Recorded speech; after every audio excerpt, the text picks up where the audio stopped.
구약성경으로 보실 분은 구약성경 781쪽 욥기서 20장 24절에서 29절까지 말씀입니다. 제가 봉독합니다. 그가 철병기를 피할 때에는 놋 화살을 쏘아 꿰뚫을 것이요 몸에서 그의 화살을 뺏는 즉 번쩍번쩍하는 촉이 그의 쓸개에서 나오고 큰 두려움이 그에게 닥치느니라.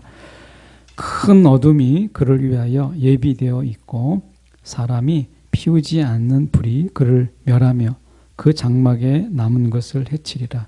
하늘이 그의 죄악을 드러낼 것이요 땅이 그를 대항하여 일어날 것인즉 그의 가산이 떠나가며 하나님의 진노의 날에 끌려가리라. 이는 악인이 하나님께 받을 분깃이요 하나님이 그에게 정하신 기업이니라. 아멘. 오늘 이 말씀을 통해서 저희가 예비된 하나님의 진노라는 제목으로 함께 말씀을 나누기를 원합니다. 예비된 하나님의 진노. 우리가 성경을 읽고 또 말씀을 이렇게 듣는 가장 큰 이유는 오늘 말씀이 어떤 의미가 있느냐라고 하는 거죠. 느헤미야에 보면 이제 그들이 하나님 앞에 성전을 재건하고 성벽을 재건하고 뭐 이렇게 하는 가운데 이제 말씀을 다시 찾아서 그 말씀을 다시 쭉 읽는 것을 봅니다. 그리고 그 말씀이 그냥 전해지는 것이 아니라 해석되어서 그들에게 전해지는 거죠. 그냥 말씀만 전해지는 것이 아니라 말씀이 해석되어서 그들 가운데 전해지는 것을 보게 돼요. 그랬더니 그 말씀을 들었던 그들이 돌아온 자들이 막 우는 거예요. 그 감동이 돼서 그 하나님의 그 말씀을 듣고. 근데 이 말씀은 그냥 말씀이 아니라 성경의 느헤미야를 보면 해석된 말씀이에요. 해석된 말씀. 그러니까 하나님의 말씀을 그대로 전해지는 것이 아니라 지금 그 시대에 돌아온 이제 바벨론 포로에서 돌아왔던 그들이 지금 무너진 성전을 무너진 예루살렘을 바라보면서 그것을 재건하려고 하는 그들 속에서 하나님이 그냥 말씀은 그때의 말씀이잖아요. 그러니까 이 말씀이 오늘 사는 그들에게 어떻게 적용돼야 되는지를 해석된 말씀으로 선포할 때에 그들이 말씀을 듣고 감동을 받고 그들이 울었더라 라고 하는 것이 우리가 느헤미야에 나오죠. 어쩌면 우리가 이런 하나님의 말씀 속에서 해석이라고 하는 것은 분명히 필요하죠. 그래서 바른 해석이 분명히 필요합니다.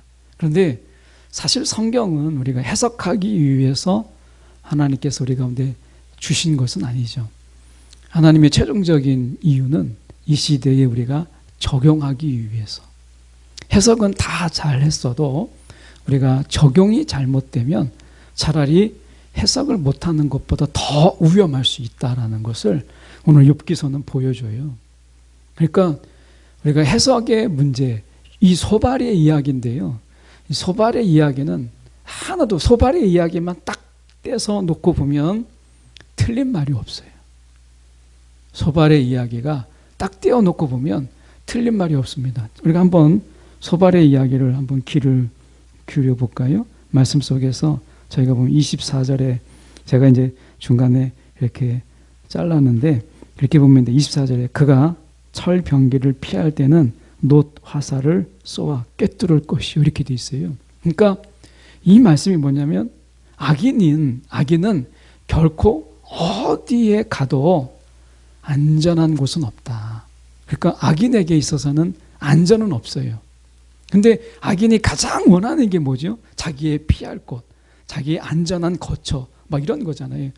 여러분 우리가 보면 뭐 이 007 영화나 아니면 어떤 우리가 이 악인을 막 물리치는 이런 영화 속에서 보면 악인들이요 정말 거창한 집에 그리고 섬 같은데 그리고 안전한 이 벙커 같은데 그들 속에 있는 것을 보게 돼요. 정말 그들이 안전을 얼마나 최우선으로 하는지 잡히지 않아야 되니까 많은 돈을 훔쳤으면 뭐합니까? 잡히면 소용없잖아요. 은행을 털었으면 뭐예요?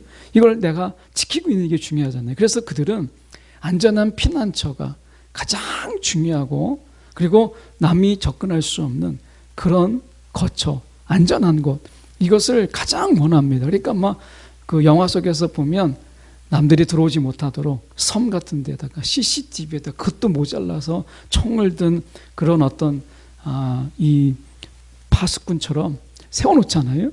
그래서 그들을 다 경호원도 놓고 하는데, 그래도 나중에 보면 그들이 섬이 막 나중에는 폭파되기도 하고 범인이 잡히기도 하고 이렇게 되는 거죠. 여러분, 악인은요, 안전하려고 하지만 안전한 곳이 없고 어디에 가도 피할 곳이 없다, 이거예요. 그러니까 지금 보십시오. 24절에 보면 이 철병기를 피했는데, 그가 철병기를 피했는데 보니까 놋화살을 쏘아서 꿰뚫게 됐어요. 이걸 피했다고 생각했는데 갑자기 놋화살이 쫙 날아오는 거예요. 그리고 꿰뚫어 버렸어요. 피할 데가 없다는 거예요. 야, 이걸 피했다 싶었는데 또 다른 게 날아오는 거죠. 악인에게 있어서는요, 어디 가도 안전한 곳은 없다. 근데 성경은 의인은 그렇지 않죠. 의인에게 보장된 게 뭐겠어요? 피난처. 피난처가 제공돼요. 하나님은 그의 피난처가 되고 그의 성벽이 되고 그의 산성이 되잖아요. 방패가 되고. 그러니까 악인과 의인의 차이는 무엇이냐면, 지금 소발은 그 얘기를 하는 거예요. 악인은 어디에 가도 피할 곳이 없다. 숨어봐라. 숨을 수 있는가?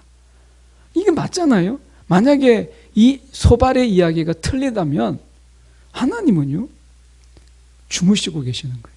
하나님은 지금 우리가 하나님은 만들어 놓고 아무것도 하지 않는 그런 하나님인 거예요. 그런데 하나님은 그렇지 않으시잖아요. 오늘도 하나님은 우리가 섭리하신 하나님이세요. 만들어 놓으신 그 뜻대로 우리가 세상이 이루어지고 있는지 간섭하시고 보호하시고 이끄시고, 때로는 하나님이 그 속에서 개입하시는 하나님이시잖아요. 그러니까 악인이 숨을 때가 있다라고 하는 것은, 하나님은요, 눈을 감지 않고서는 어떻게 그럴 수가 있겠어요. 그러니까 소발의 이야기가 맞는 거예요. 또 보면 25절에 몸에서 그의 화살을 빼낸 즉 번쩍번쩍하는 촉이 그의 쓸개에서 나오고 큰 두려움이 그에게 닥치느니라 라고 얘기해요. 악인은요, 발 뻗고 잘 데가 없어요. 악인은 그 화살을 피했다고 하지만 그 쓸개, 그게 관역에 맞아서 그가 결국에는 크게 해함을 받을 수밖에 없다라고 하는 거예요. 악인은 피할 데가 없다라는 거예요. 소발의 이야기거든요. 악인에 대한 이야기. 26절에 저희가 다 가서 보면 이렇게 돼 있어요. 큰 어둠이 그를 위하여 예비되어 있고, 어둠이 예비되어 있다라고 얘기하잖아요. 근데 작은 어둠이 아니라 큰 어둠이에요.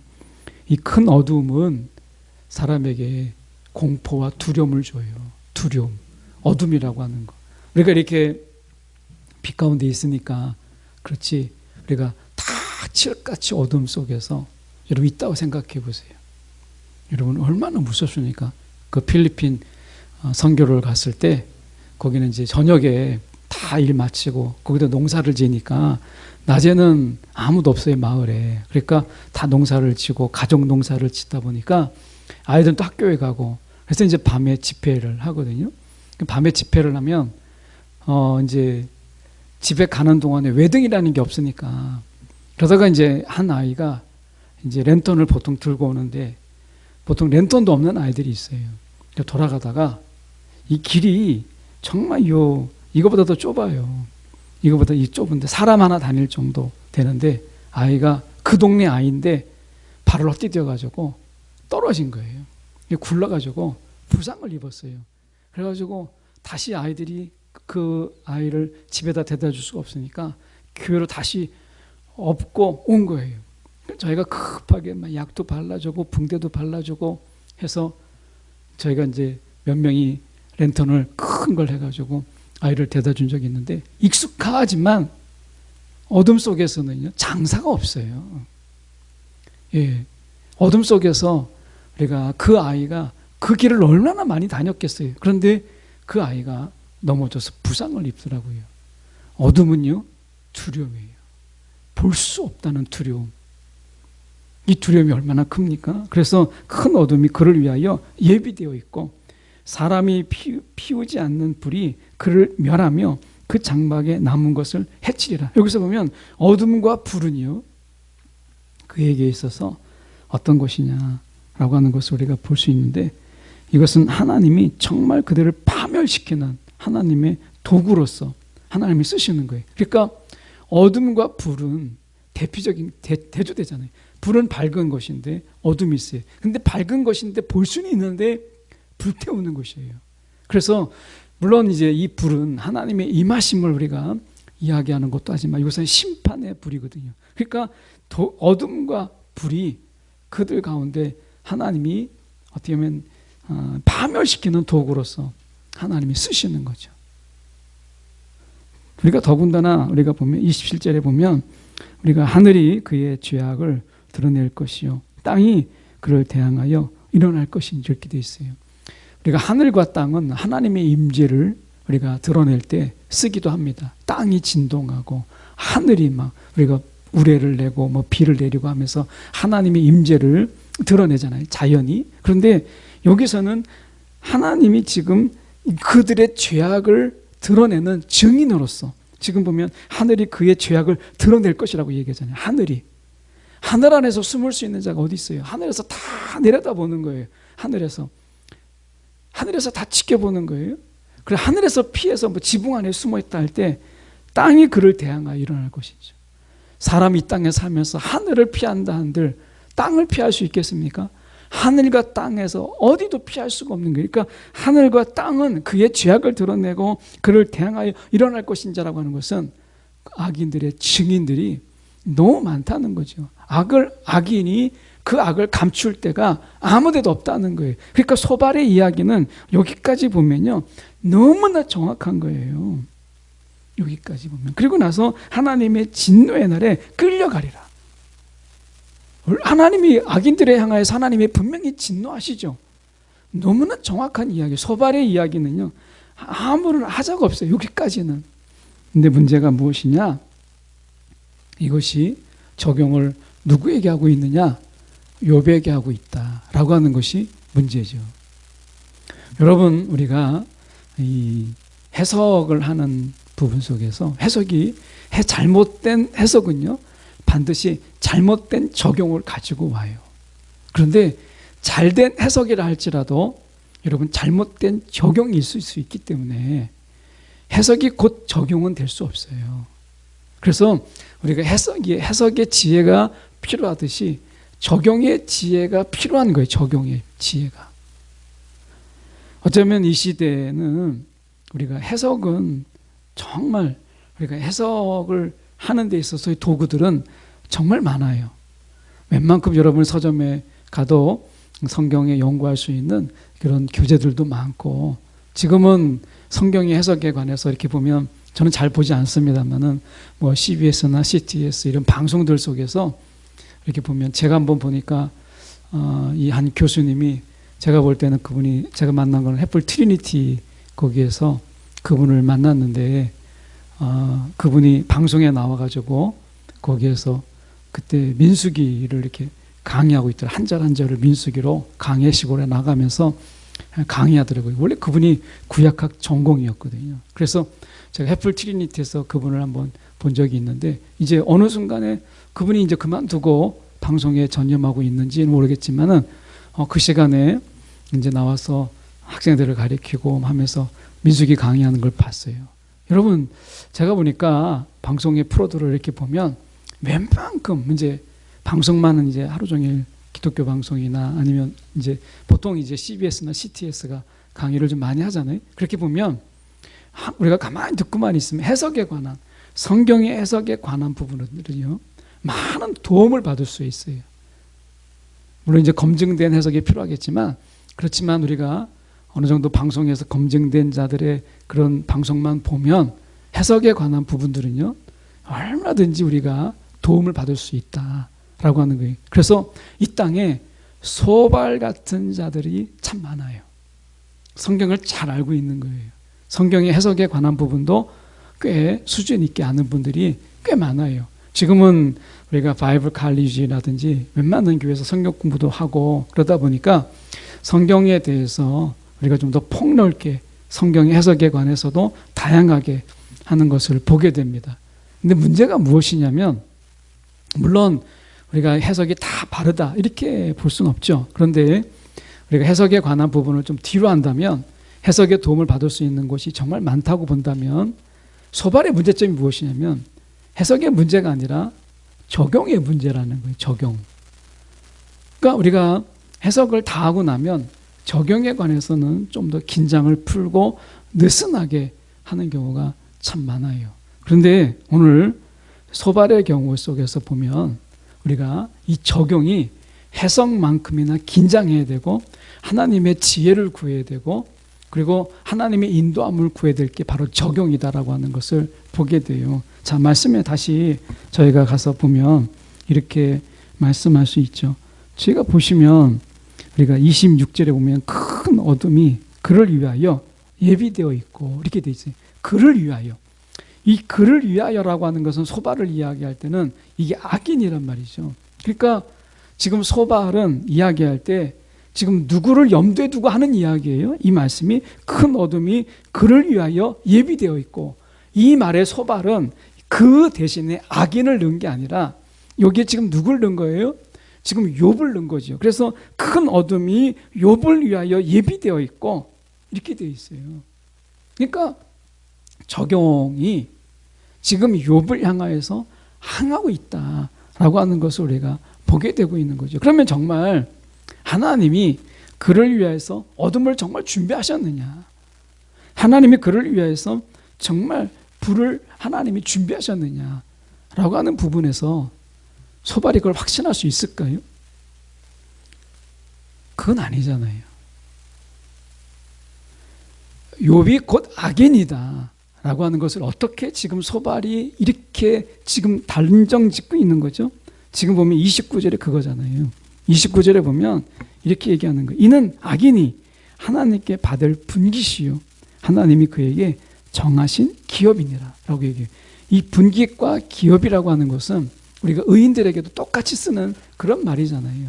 그런데 지금 악인이 하나님께 받을 분깃이 바로 이런 것들이요. 불과 어둠이고 그리고 하나님이 그에게 정하신 기업이니라 라고 단정짓고 있다라고 하는 부분이에요. 우리가 여기서 이 말씀 속에서 소발이 우리가 생각해야 될 말씀의 적용에 대한 부분들을 우리가 좀 더 생각해 보려고 합니다. 다시 우리가 본문에 앞으로 와서 잠깐 보죠. 24절의 말씀에 저희가 보면 하나씩 좀 보려고 합니다. 그가 철병기를 피할 때는 놋 화살을 쏘아 꿰뚫을 것이요 라고 이야기했어요. 그러니까 피할 수 없다라는 거잖아요. 그러면 우리가 앞에 서두에서 봤을 때 만약에 하나님은 어떤 분이시라고요? 악인에게는 피할 길을 내지 않으세요. 근데 하나님은 의인에게서는 피할 길을 내시는 하나님이시잖아요. 만약에 여러분이 저와 여러분 속에서 우리 지체 중에 이런 욥처럼 욥과 같은 사람들을 만났을 때 여러분은 뭐라고 하실 수 있겠어요? 그 앞에서 대놓고 이렇게 소발처럼 너는 악인이다. 하나님이 너희를 분명히 너의 죄악을 드러낼 것이다 라고 말할 수 있는 분은 여기 앉아있는 분들 중에는 아무도 없는 것 같아요. 그런 용기가 있는 분들이 별로 없어요. 그리고 그 앞에서 이렇게 소발처럼 막 정직하게 자기의 생각을 터놓을 수 있는 분도 여기 계신 분들은 없어요. 아마 우리는 뒤에서 얘기를 했겠죠. 야, 정말 분명히 저 사람은 죄인인데 그래서 하나님이 이렇게 지금 불과 어둠을 통해서 그에게 내리고 있는데 그렇게 피할 수 없도록 하나님이 이걸 피하니까 저런 일도 있고 야 그러지 않겠어요? 여러분 우리가 삶 속에서 어려움을 연속적으로 당하게 될 때 근데 여러분 삶을 살아보면 어때요? 삶의 특징이요. 어려움은요 연달아 와요. 정말 그렇지 않아요? 내가 이 일을 피했다 싶은데 또 다른 일들이 와요. 다른 일들은 얼른 피했다 싶은데 또 다른 일들이 있어요. 그래서 뭐 악재가 겹치는 거예요. 악재가. 여러분 이건 악인들만 그렇습니까? 저와 여러분도 그렇잖아요. 저와 여러분도 어떻게 해요? 힘든 일, 어려운 일, 정말 버거운 일, 정말 하나도 버거운데 어떻게 해야 돼요? 그런 일들이 재차 막 두 겹, 세 겹, 막 네 겹으로 막 몰려와서 우리 가운데 우리를 짓누르는 것을 보게 되잖아요. 어려움은요, 한꺼번에 옵니다. 그것이 막 쏟아져요. 그렇게 됐을 때, 야, 봐라. 악인은 피할 데가 없게 하시는 하나님이시니까 우리는 그렇게 생각하잖아요.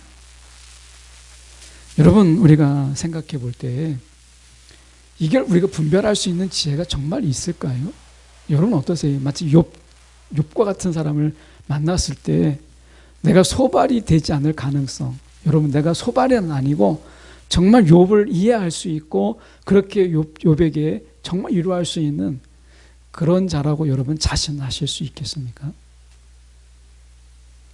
이게 어렵다는 거예요. 왜? 소발의 이야기가 많으니까요. 이야기가 옳으니까. 소발의 이야기가 적용만 빼놓고는요, 너무나 정확한 이야기니까 말이 옳으니까 내가 전하는 것도 옳다고 생각을 하는 거예요. 자, 소발의 문제가 뭐죠? 내가 말하고 있는, 생각하고 있는 이 말씀이 옳으니까 그에게 내가 말하는 것도 옳다라고 보는 거죠. 이것이 해석과 적용의 괴리예요. 그래서 우리는 어떻게 보면 내 생각이 분명히 이건 하나님이 그에게 불과 어둠을 하나님이 내리셔서 그를 치시는 거 아니고서는 설명할 수 없다라고 너무나 확신을 가지는 이 속에서 소발이 놓쳤던 부분이 무엇이에요? 의인에게도 이런 일은 있을 수 있다는 것을 놓친 것이죠. 의인에게도 여러분 이 어려움들이 막 닥치고 이럴 수 있잖아요. 우리가 사도행전에서 우리가 이 사도 바울만 봐도 보십시오. 사도 바울이 그가 복음을 전하는 가운데 죽을 뻔했던 것이 여러 번이었고 사실은 원어적으로 볼 때 그가 돌에 맞아서 죽은 거죠. 죽을 뻔했다라는 말은 거의 죽었다. 근데 하나님이 다시 그를 살리신 거예요. 인간적으로는요. 의학적으로는 이미 끝났는데 하나님이 그를 살리신 거예요. 여러분 그런 가운데서 빠졌을 때 그가 고난당한 게 한두 번입니까? 그랬을 때 말하기 좋은 사람들은 저거는 분명히 피하지 못하는 걸 보니까 저거는 분명히 죄가 있다. 이렇게 말하지 않겠어요? 그래서 여러분 내가 옳기 때문에 전하는 것도 옳다라고 말하는 것은 우리의 독선이고 그것은 우리의 오만이라는 거예요. 그래서 사실은 더 중요한 게 뭐냐면 해석보다 더 중요한 것은 적용이에요. 이 적용은 우리가 해석보다 더 신중하고 해석보다 더 말씀을 귀를 기울여야 되는 것이 적용이다라고 하는 것입니다. 그래서 여러분 우리가 잘못된 적용은 잘못된 해석보다 더 위험하고요. 더 무서운 것이에요. 그래서 우리가 소발의 이야기 속에서 다시 좀 말씀을 다시 들어가서 우리가 볼까요? 보면 이렇게 말씀하잖아요. 27절에 보면 하늘이 그의 죄악을 드러낼 것이요 땅이 그를 대항하여 일어날 것인즉 이렇게 돼 있잖아요. 그러면 소발이 해야 될 게 뭐예요? 하늘이 증인이고 땅이 증인이니까 기다려야죠. 어둠과 불이 임했다 할지라도 하나님이 분명히 하늘이 그 죄악을 드러낼 것이고 땅이 그를 대항하여 일어날 것이죠. 본인이 그렇게 얘기했잖아요. 이 말씀이 옳은 거거든요. 그렇기 때문에 소발이 해야 될 것은 무엇이냐면 일단은 욥이 어려움을 겪었으니까 욥을 위로하고 하늘이 그의 죄악을 드러낼 때까지는 여러분 기다림이 필요한 거예요. 이 세상의 법도 그렇잖아요. 그냥 추정하는 거. 저 사람은 죄인이야. 범죄 추정하는 거. 여러분 그 범죄로 인연으로 단정하는 거. 이것은 우리가 금하게 돼 있잖아요. 마지막에 우리가 다 대법원에까지 나중에 확정 판결을 받을 때 비로소 우리는 그 사람을 죄인이다 라고 손가락질을 하기도 하고, 아, 맞아, 죄인들이 이렇게 하기도 하잖아요. 물론 그런 경우에도 보면 우리가 독재 시대 때 재심이 정말 어렵지만 재심이 돼가지고 그래서 그 대법원의 판결이 바뀌는 경우도 있잖아요. 그게 인간이 사는 세상사예요. 그렇다면 여러분, 우리가 소발이 적용하는 데 있어서 그가 적어도 27절의 말씀처럼 하나님이 하늘이 그의 죄악을 드러낼 때까지, 땅이 그를 대항하여 일어날 때까지, 하늘과 땅이 증인이니까 그 증인으로 하나님이 쓰실 때까지 기다려줌이 필요한 거예요. 늦지 않잖아요. 늦지 않잖아요. 전 이런 생각을 해보게 돼요. 자, 생각해 보세요. 지금 소발이 욥에게 대해서 온갖 지금 자기가 옳다라는 것 때문에 욥에게 적용해서 너는 지금 이것이 하나님의 분깃이고 너에게 정하신 하나님의 기업이야, 하나님의 진노야 라고 했는데 나중에 아니다라고 했을 때 그에게 어떤 말로 위로할 수 있겠어요?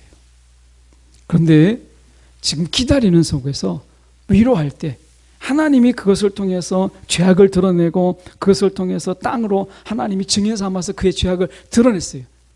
그때 비난해도요, 늦지 않아요. 그때 그를 정죄해도 늦지 않아요. 그런데 위로가 먼저, 우리가 정죄가 먼저 있으면 위로가 없어요. 근데 위로함이 있을 다음에 하나님이 그들의 죄악을 다 드러내실 때 그때 우리는 그들에 대해서 이 말씀이 옳다라고 말할 수 있잖아요.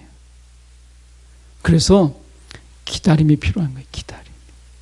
하나님이 하늘이 그의 죄악을 드러내고 땅이 그를 대항하여서 다 드러낸다고 말씀하시잖아요. 지금 소발은 자기가 이야기한 게 다 옳다고 이야기하면서 27절만 쏙 뺐거든요. 기다림을 뺀 거예요. 하나님이 소발이 자기 스스로 전하는 가운데 말씀하시는 게 뭐예요? 하나님이 드러내실 때까지 단정 짓지 말고 하나님이 드러내실 때까지 내가 그것을 정죄하지 말라는 거잖아요. 정죄하지 말라는 거예요. 그럼 그때까지는 뭐예요? 그 시간까지가 뭐예요? 하나님이 죄악을 드러내고 하늘이 드러내고 땅이 드러내는 동안에 우리가 해야 될, 감당해야 될 게 뭐라는 거예요? 그때가 필요한 게 위로라는 거예요. 위로. 그때가 필요한 게 위로예요. 그리고 이 말씀대로 그들에게 정말 하나님께 와서 너희가 회개하라고 말하는 것은 그 이후에도 늦지 않아요. 어쩌면 우리가 사역을 통해서 보시면 어떻게 돼요? 그런 위로 속에서 하나님 앞에 돌아오라고 이야기할 때 그들의 말에 더 권위가 있고 그들의 말에 더 귀를 기울이는 것이지, 처음부터 정지하고 그러는 가운데 위로를 주려고 할 때 여러분, 그 위로가 그에게 정말 마음에 와닿을 수 있을까요? 와닿지가 않죠. 여러분, 그래서 소발의 이야기처럼 해석이 다 완벽하게 맞아도 그것을 적용을 잘못하면요, 그 해석 때문에 사람 하나를 죽이는 거예요. 사람을 우리가 죽이는 말이 있고 살리는 말이 있는데, 사람을 죽이는 말이요, 항상 틀린 말 때문에 사람을 죽이는 게 아닙니다. 옳은 말도 사람을 죽일 수 있어요. 옳은 말이 그 사람을 죽이는 것이에요. 내 말이 옳다라는 것 때문에 여러분, 우리가 자유롭지가 않아요. 내가 옳은 말을 해도 그 사람이 죽을 수 있잖아요. 옳은 말이 해도. 제가 사역하면서 이제 사역이 좀 힘들 때 이제 주변에서 위로한다고 하는 말이, 목사님 그거 기도 안 해서 그래, 이렇게 얘기하는데요. 그게 위로가 될까요? 막 힘들어하고 있는데 목사님 그거 기도 안 해서 그래. 그때 제가 무릎 꿇고 기도하면서 막 1시간, 2시간, 뭐 그분 이야기하는 것처럼 3시간, 4시간 안 해서 그런지 모르지만 그렇게 기도할 때, 그렇게 할 때 그때였는데, 뭐 그분이 생각할 때는 그때는 막 7시간, 8시간, 아니면 제가 먼저 돌아가신 하나님 부르신 제 선배 목사님처럼 정말 산에 들어가서 4년 동안 정말 집에 들어가지 않고 4년을 산에서 기도해야 되는 것이었는가 이런 생각이 들어요. 옳은 말이요 더 깊은 상처를 줘요. 틀린 말보다. 그 말에 대해서 우리가 어떻게 할 수가 없으니까 그 옳은 말이. 그러니까 저에게도 기도해야 되는 거 맞죠. 근데 차라리 그냥 지금 힘들지 이 말 하는 것보다 당신 기도 안 해서 그래 이 말이 옳기 때문에 더 아프게 다가오는 거예요. 머리를 떠나지 않는 거예요. 여러분 하나님 그 기도 안 해서 그래. 여러분 이 말이 옳지만 사람을 깊숙이 찌를 수 있는 독화살이 될 수 있어요. 소발의 안타까움이 뭐죠? 옳은 말을 알았다면 그 전하는 방법도 옳아야 돼요. 옳기 때문에 여러분 그냥 전하는 것, 전하는 방법이 옳지 않으면 옳은 말이 남을 찌르는 독화살이 되고 그의 심장을 꿰뚫는 여러분 그런 우리가 화살이 되는 거예요. 말씀하잖아요. 지금 자기 입으로 이야기했잖아요. 소발이 하늘이 그의 죄악을 드러낼 것이요 땅이 그를 대항하여 일어날 것인지 이렇게 말씀하고 있잖아요. 그러면 기다려야죠. 소발은 이 말씀을 알았다면 그때까지는 그가 욥을 위로해야 되는 거예요. 내가 옳았다는 것 때문에 이것을 강요하는 것은 여러분 이것은 화살을 쏘는 것과 같은 거예요. 여러분 혹시 우리가 적용을 나에게 적용할 때도 마찬가지예요. 나에게 적용할 때도 너무나 가혹하게 너무나 막 우리가 힘들게 여러분 그런 적용 그거 하나님 원치 않잖아요. 은혜보다도 더 가혹하게 바리새인들이 그런 거 아니겠어요? 안식일의 부분 속에서 세상에 그 숫자도 헤아리기 어려운 그 몇백 가지 일을 자기들도 지키지 못하면서 그걸 지키라고 하는 그 가혹함이 얼마나 무게가 크면 우리가 무거운 짐진자들아 이게 다 율법의 법률의 무게거든요. 무거운 짐진자들아 다 내게 오라고 예수님께서 왜 말씀하셨겠어요? 왜 그 많은 것들이 늘어나게 됐어요? 옳기 때문에. 안식일 일하지 않는 게 옳은 거고 이렇게 하지 않는 게 옳은 거고 그 옳은 것들이 쌓여서 그들에게 짐이 된 거예요. 적용할 수가 없는 적용의 틈이 없는 거죠. 이것이 그들을 짓누르게 되었고 이것 때문에 그들은 결국에는 고통을 받았어요. 오늘 옳다라는 것과 적용의 부분 속에서의 지혜가 필요하다. 내가 옳다라는 것 때문에 누군가에게 그것을 그대로 옮기는 것은 여러분 그것은 내가 그 사람을 칼로 찌르는 것보다 더해요. 옳은 것을 옳은 방법으로 전하는 지혜가 우리에게 필요하다는 거예요. 특히 저는 이제 설교자로서 하나님이 말씀을 전하는 데 있어서 적용에 관한 부분들 어떻게 전할까라고 하는 부분에서 아직도 많은 숙제를 안고 있는 그런 자예요. 그래서 옳은 것을 전한다라는 것이 그냥 전하기 때문에 나는 괜찮다라고 하는 것은 그거는 올바른 게 아니더라고요. 예.